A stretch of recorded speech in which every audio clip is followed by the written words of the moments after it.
সম্মানিত ভাইরা, আমি দূরান্তে অবস্থানরত ভাইদেরকে বিন্দুভাবে আহ্বান করছি, আপনারা আপনার আশেপাশে কেউ অসুস্থ হলে তাদেরকে পানি দিন, বসতে দিন, চাপাচাপি ধাক্কাধাক্কি করবেন না।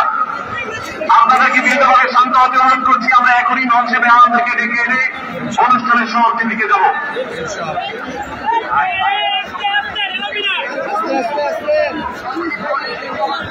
আসসালামু আলাইকুম ওয়া রাহমাতুল্লাহি ওয়া বারাকাতুহু।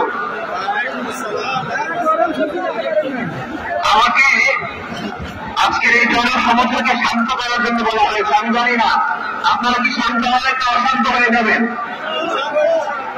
যদি মাছ করতে যে লাঠি জুতা খেলা জুতা সব আমরা খেয়েছি, তারপরেও আজকের এই সহজ উদ্যানের এই গণজমায়েতে এই জনতার মহান